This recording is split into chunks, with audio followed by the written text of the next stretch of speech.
नमस्कार. होम मिनिस्टरमध्ये मी आदेश बांदेकर आपल्या सगळ्यांचं मनापासून स्वागत करतो. ऋतू पार्क सोसायटी ठाणे पश्चिम या ठिकाणी आपण आलेले आहोत आणि ठाण्यातल्या या आजच्या भागात आपण भेटणार आहोत तुरिया नितेश प्रधान या वहिनींना. प्रधान कुटुंबाला भेटूया आणि सुरुवात करूया आजच्या गप्पा.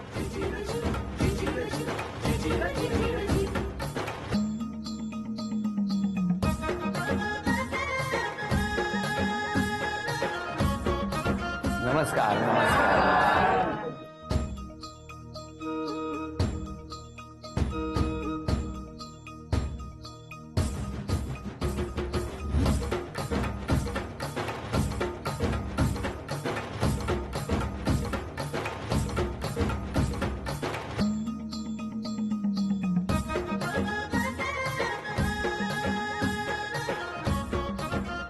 घ्या उखाणा. चांद्यापासून बांद्यापर्यंत सर्वांचे लाडके बांदेकर नितेश सोबत स्वागत करते प्रधानांची होम मिनिस्टर. काय सांगता.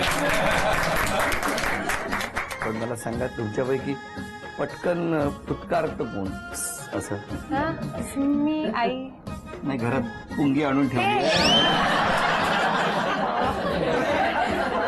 द्या ओळख करून सगळे.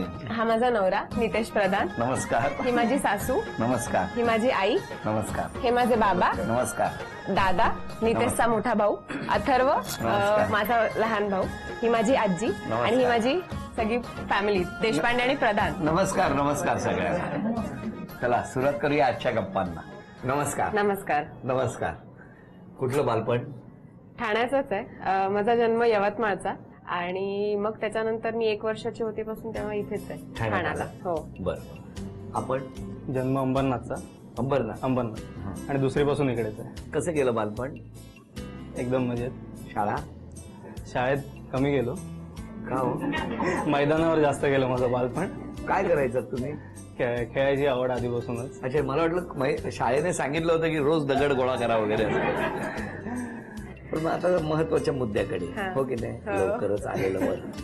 दोघे ठाण्यातले? दोघे ठाण्यातले. कुठे बघितलं? कोणी बघितलं पहिल्यांदा? ऍक्च्युली असं होणार आहे की आज पहिल्यांदा सगळ्यांना कळणार आहे. काय सांगता? आणि आमची प्रॅक्टिस नाही झाली काय सांगायचं ते. नक्की. त्याच्यामुळे आम्हाला खरंच सांगा. आम्ही ठाणा कॉलेजमध्ये होतो दोघे. हा. सो आम्हाला डेट करून 10 वर्ष झाले. 10 वर्ष? हो. लग्नाला किती वर्ष झाली? 3 महिने. नाही ताजं आहे अगदी. काय आमची शाळा पण बाजूबाजूलाच होती. बिल्डिंग एकच बेडेकर म्हणजे मराठी मीडियम मध्ये हा होता. इंग्लिश मीडियम मध्ये होती. बरं. मग कितवीत असताना? पण तेव्हा आम्ही नाही भेटलो कधी. डायरेक्ट कॉलेजलाच भेटलो. मग काय झालं कॉलेजमध्ये पहिल्यांदा जेव्हा? मग कसं काय तो दिवस? ऍक्च्युली जरा कधीतरी बोलू द्या ना त्याला. नाही असा दिवस वगैरे काय नव्हता. 11वी पुन्हा सांगितल्याप्रमाणे मी 7ला कॉलेजला पोहोचायचो कॉलेजच्या ग्राउंडवर आणि मग मी 7 ते 10 क्रिकेट खेळायचो. बरं. आणि मग मी प्रॅक्टिकलला जायचो आणि हिची A डिव्हिजन होती, माझी B डिव्हिजन होती. त्यामुळे 11वीत आम्ही भेटलोच नाही. मग आम्ही भेटायचो कधी तर आमचा क्लास कॉमन होता. नाही ते कळलं, पण ते पहिल्यांदा कसे भेटले? नाही अशीच जनरल ओळख झाली. असं काय हो कशी? म्हणून मी म्हटलं मी बोलते. आम्ही ग्रुप मध्ये होतो सेम. कुठे ग्रुप झालेला? हा कॉलेज मधला मुला मुलींचा ग्रुप असतो ना, त्याच्यामध्ये आमचा सगळ्या 4-5 मुलं 3-4 मुली असा आमचा ग्रुप झाला. तर आम्ही फिरायचो वगैरे. तर तेव्हा मग असं म्हणजे तेव्हा ऍक्च्युली कळायचं नाही की ऍक्च्युली असं काय वाटतंय कोणाबद्दल किंवा असं एक्झॅक्टली डिफाईन नव्हती करू शकत की अच्छा असं काही आहे. मग लोक चिडवायला लागले, मग आम्हाला पण वाटायला लागलं. मग ते चालू. अच्छा, म्हणजे लोक चिडवायला लागले म्हणून? हा. तेव्हा नंतर लक्षात आलं की आम्ही खूप फिरतोय असं वगैरे. मग एकत्र क्लासला जाणं येणं म्हणजे क्लास असं कॉलेज टू क्लास असायचं, जवळच होता चालत. मग तिथून मग बोलणं चालू झालं. मग आम्हाला सगळे आमचे असं अच्छा असेल मग असं वाटायचं. मग असं म्हणजे ठरवलं असं कोण विचारलं असं काही. या बोलण्याच्या शेवटी जो हात होता ना त्याच्यातच बरंच काही झालं. पण काय हो, पण मला सांगा पहिल्यांदा मनात कोणाच्या? शेवटी वाटणार तिच्या ते मी सांगू शकतो. कसं काय? 1 वर्ष तर माझं काय लक्षच नव्हतं. नाही तुमचं खेळाकडे लक्ष ना. पण नंतर जेव्हा असं गांभीर्याने विचार केला काहीतरी. गांभीर्याने? साधारण कितवीत असताना हे गांभीर्य सुरू? 12वीची परीक्षा तोंडावर असताना.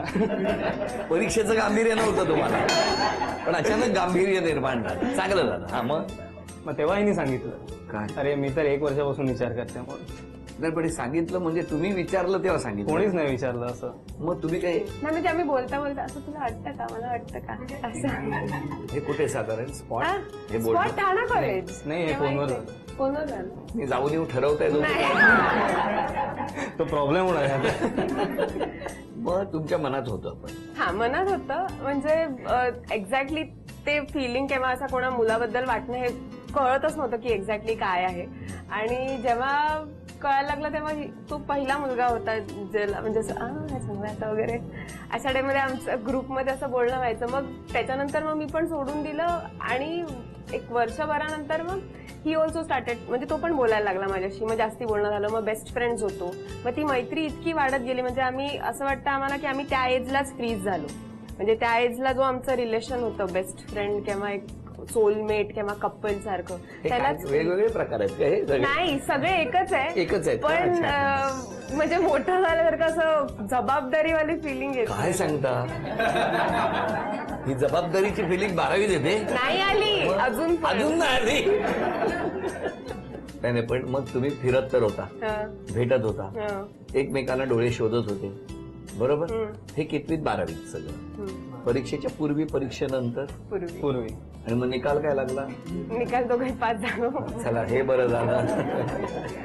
पण मग इतकं भेटत होता, इतकं सगळं, कोणाला काही वाटलं नाही, डाऊट नाही आला? आले सगळ्यांना. डाऊट आला, पण ज्यांना डाऊट आला त्यांनी आम्हाला विचारलं, आम्ही त्यांना काय ते खरं सांगितलं. बर. त्यांनी कोणाला काय सांगितलं नाही, त्यांनी ठेवलं, ते गुपित ठेवलं. म्हणून आमचं 10 वर्ष असं चाललं. 10 वर्ष सुरू होतं तुमच्या घरी माहित नाही? नाही घरी आम्ही 7 वर्ष झाल्यानंतर सांगितलं. मग तुमच्या घरी काय प्रतिक्रिया होती जेव्हा समजलं तेव्हा? म्हणजे हा, बोल. सर्वात पहिले मी घरी सांगितलं, तेव्हा हिला माहिती पण नव्हतं. तेव्हा हिचं थोडं बिझनेसमध्ये, हिची इव्हेंट कंपनी थोडं डाऊनफॉल चालू होता, तर ही खूप टेन्शन घ्यायची. आणि मग ते टेन्शन माझ्याकडे पाहता मिळालं. तर मी घरी आलो एक दिवस आणि मी बोललो आज आपण घरी सांगून टाकूया, म्हणजे 2-2 टेन्शन नको, एक आपण कमी करू. तर मी घरी सांगायचं म्हणून डायरेक्ट कसं सांगणार, तर थोडासा माहोल क्रिएट केला की मला टेन्शन आलंय असं तसं. तेव्हा मी मास्टर्स करत होतो, तर त्याच्यात पण नीट थोडं चालू नव्हतं. तर मी घरी थोडा हे केलं, मला खूप टेन्शन येत आहे, इथे पण असं चालू आहे, तिकडे पण नीट नाही चालू आहे, तर मला तुम्हाला काहीतरी सांगायचं आहे आई बाबांना. तो त्याने माझ्या चेहऱ्यावर बघितलं खूप टेन्शन आलं याला, की आता काय झालं सांग मला. आई बसली बाजूला, मग मी सांगितलं असं असं आहे, मला मुलगी आवडते, मला लग्न करायचं आहे.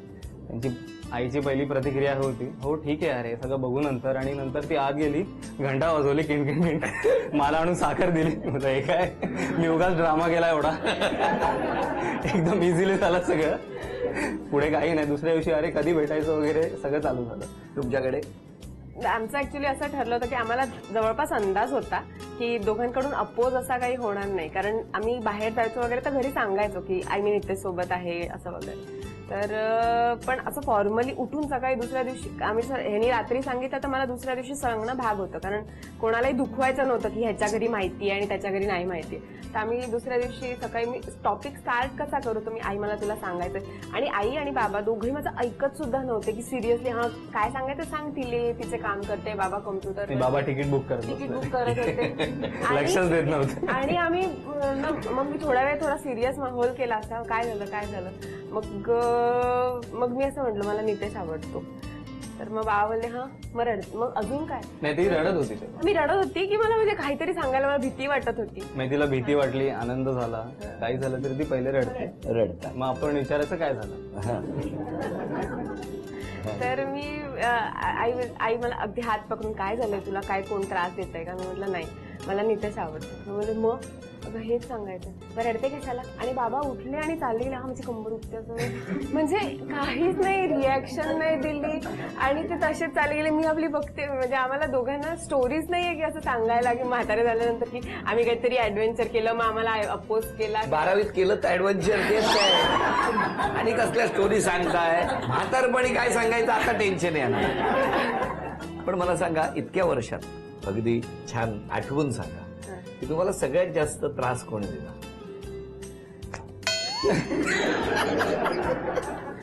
नंतर जास्त त्रास होईल मला. कळलं?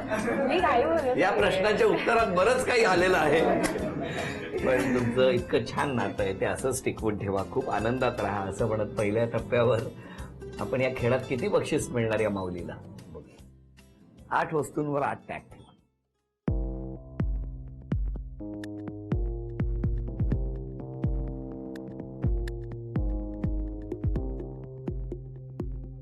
आता यापैकी 1 रुपया कुठेतरी लपलेला आहे, तो मिळाला पाहिजे. सगळे मदत करू शकतात, पण 1 रुपया मिळणं फार गरजेचं आहे. वेळ सुरू झाली, 4 संधी आहेत.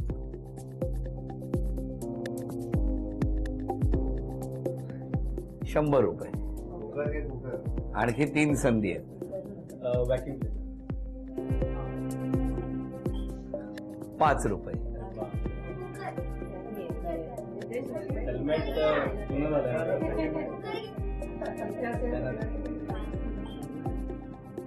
20 रुपये. आता 1 संधी शिल्लक आहे, द्या माझ्याकडे. 1 रुपया. 126 रुपयाचं बक्षीस सुद्धा तुम्हाला मिळालं, अभिनंदन. आणि या स्वागताबरोबरच आता तुम्हाला बोलायचंय. नितेश शांत आहे, शांत आहे, समाधानी आहे. आणि दोघांचं अफेअर चालू होतं तरी ते मला बरेच दिवस आधीपासून माहिती होतं, पण सगळं मर्यादित आणि व्यवस्थित चालू होतं. त्यांच्याकडून येण्याची मी वाट पाहत होते. आणि ही जरा डॅशिंग आहे, बोल्ड डिसिजन घेणारी आहे, त्याचंच मला थोडंसं टेन्शन असतं, बाकी काही नाही. छान आहे, जोडी एकदम मस्त आहे दोघांची. खुश आहात? खुश खुश हो ना. एकदम.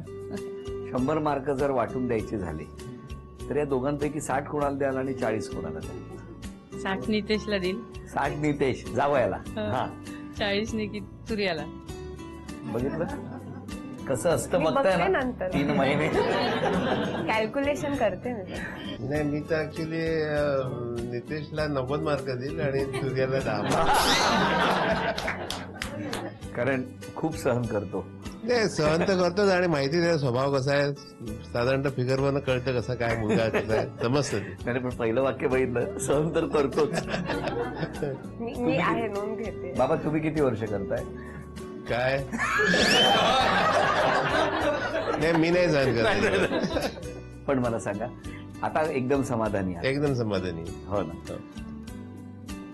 100 मार्क 60 कोणाला आणि 40 कोणाला देणार? 60 मी निकिताला देईन. हो, त्यांना मुलाची काळजी आहे म्हणून. पण कशी आहे सुनबाई?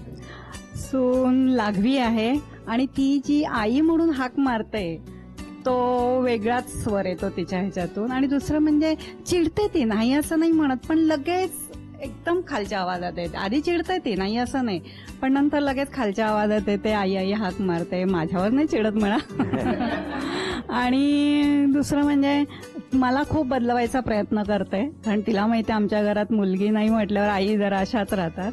मला म्हणते आई बदला, पावडर ही नका लावू, साडी थांबा, परत थांबा, लगेच बदलवायचा प्रयत्न करते. बदलत्या काळाप्रमाणे. बदलत्या काळाप्रमाणे आई बदला तुम्ही म्हणून. बरं, तुम्हाला मला विचारायचंय, क्षमा कोणाची मागणार आणि धन्यवाद कोणाला? क्षमा देवाची मागीन, कारण त्याला मी कधी नमस्कार आणि हे वगैरे कधी केलं नाही किंवा खूप अशी पूजा केली नाही. आणि त्याचं कारण माझी टीम आहे एक, माझे आई बाबा, माझे सासू सासरे, दादा बहिणी अथर्व आणि नितेश यांनी मला त्यांच्या देवापर्यंत पोहोचूच नाही दिलं. सो मी त्यांना धन्यवाद देते, कारण त्यांच्याशिवाय मी जी आज इथे उभी आहे ती त्यांच्याशिवाय म्हणजे होऊच नाही शकत, 1% सुद्धा होऊ नाही शकत. फक्त माझ्यात विचार करायची ताकद होती, त्या विचाराला पुढे नेण्याचं आणि जे चेंज किंवा एक वेगळ्या डायरेक्शननी जायची ताकद देणारे ती माझी अख्खी टीम आहे. आणि त्या टीम शिवाय मी काहीच नाहीये, म्हणजे नथिंग. तुम्ही क्षमा कोणाची मागणार आणि धन्यवाद? क्षमा यांची मागतो, ज्यांना आम्ही 10 वर्ष अंधारात ठेवतो. आणि कोण दुखावला गेला असेल तर मी त्यांची क्षमा मागतो. आणि धन्यवाद आई बाबा दादा वहिनी. ते मी आता 2 वर्ष झाली बिझनेस चालू केला, बिझनेस म्हणजे फर्म चालू केली माझी, तर त्यांनी भरपूर सपोर्ट केला. माझ्यावर काहीही प्रेशर नाही आहे, तुला जे करायचं ते कर आणि तू कंटिन्यू कर, तू जॉबकडे वळ वगैरे मला असं कधीही नाही सांगितलं. मी त्यांना धन्यवाद. पुढच्या खेळाला सुरुवात करण्यापूर्वी मेगा गृहिणी उद्योग यांच्याकडून वहिनीला मिळते आहे मेगा बॅग.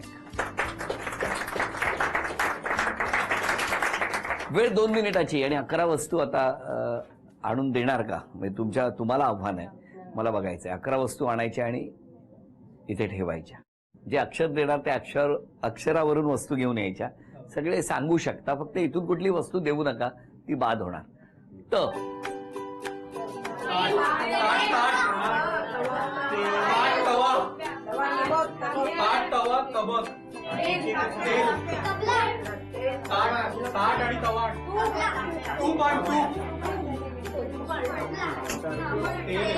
तांब्या.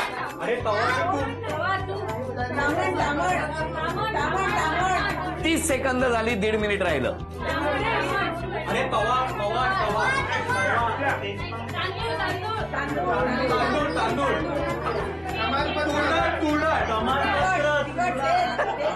तुरडाळ. 1 मिनिट पूर्ण झालं. तांदूळ. 30 सेकंद राहिली.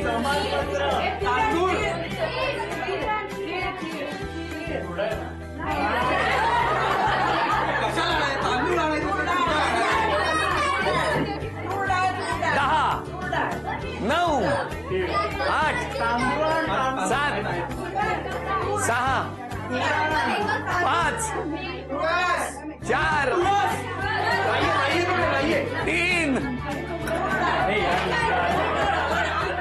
2, 1. वेळ संपली. सांगा काय काय आणलं. तामण 1, तवा 2, 2, ताटली 3, तिखट 4, तांदूळ 5, तांब्या 6, तेल 7, तूप 8, तीळ 9. तुरडाळचा डबा. सगळ्या प्रकारच्या डाळी घेऊन आले, पण तुरडाळ काही त्यांना मिळाली नाही. 5 वस्तू आणल्या म्हणून झी मराठीकडून पहिली भेटवस्तू मिळाली. अभिनंदन. 7 वस्तू आणल्या म्हणून झी मराठीकडून दुसरी भेटवस्तू मिळाली. अभिनंदन. बरं, 3 अपेक्षा सांगा तुमच्या मिस्टरांकडून. मला वाटतं त्यांनी असं एक त्याच्या आवडीचं रेस्टॉरंट असं उघडावं जिथे फक्त हौशीच्या गोष्टी मिळतील. काय हो, कधी. लवकरच. दुसरी अपेक्षा. त्याचं जे फील्ड आहे आर्किटेक्चर, त्याच्यामध्ये उतार चढाव येत राहतात बरेच. तर ह्या बिझनेसच्या लाईनला अजिबात कधी घाबरू नको आणि पुढे होत जा. तिसरी अपेक्षा. तिसरी अपेक्षा, मला प्रत्येक महिन्याला फिरायला जायचंय.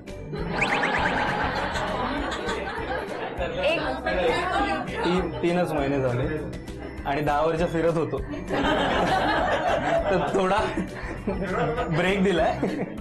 म्हणजे एक ठिकाण 1 महिन्याला, म्हणजे मे बी पुणे पण चालेल. मग असं कमी हे असेल वेळ तर छोट्या जवळच्या, मग लांब असेल तर दर महिन्याला. त्याची काही खूप मोठी अपेक्षा नसते. म्हणजे जवळच कुठेतरी येऊन ओपनला वगैरे. तुमच्या 3 अपेक्षा सांगा. पहिली अपेक्षा म्हणजे त्यांनी मास्टर्स कम्प्लीट करावं. काय हो. हो करणार दुसरी? आहे. पटकन रागवते, ते थोडं कमी केलं पाहिजे. थोडी टप्प्याटप्प्याने रागवली तरी समोरच्याला वेळ मिळेल ना, की हा इथे रागवणार आहे, अचानक अंगावर. कळलं ना, हा एक बदल होणं हा अपेक्षित माहिती आहे. होता मला. बरं, तिसरी अपेक्षा. ती माझ्यासाठी आहे, मला केस कापायच्या मागे लागू नको. तुमचं काय सलूनवाल्यांशी काय. मी सांगते, त्याचे इथपर्यंत येतात केस आणि मग ते असे होतात आणि मिड पार्टिशन येतं, मग तो एकदम कसा तरी दिसतो म्हणून. आणि मग तू पुढे इथे समोर ना ही दाढी ना इथपर्यंत वाढवतो आणि फक्त एवढी, ही पण नाही वाढत, फक्त एवढी. आणि मग त्याला स्ट्रेटनिंग करून घेतो बहिणीकडून आणि मग मला फिरायचं आहे त्याच्यासोबत. ही केस माझ्या हाताबाहेर तेव्हा ही केस आपण न घेतलेली बरी. या दोघांनाही शुभेच्छा. दोघांनी एकमेकांच्या अपेक्षा पूर्ण कराव्या आणि त्याही पलीकडे आहे त्यापेक्षा आनंद या घरात द्विगुणित व्हावा, हीच प्रार्थना. आणि या प्रार्थनेबरोबरच झी मराठीकडून ही भेटवस्तू तुमच्यासाठी. वैनीनं मिळते आहे तथास्तु पुणे यांच्याकडून पैठणी. अभिनंदन.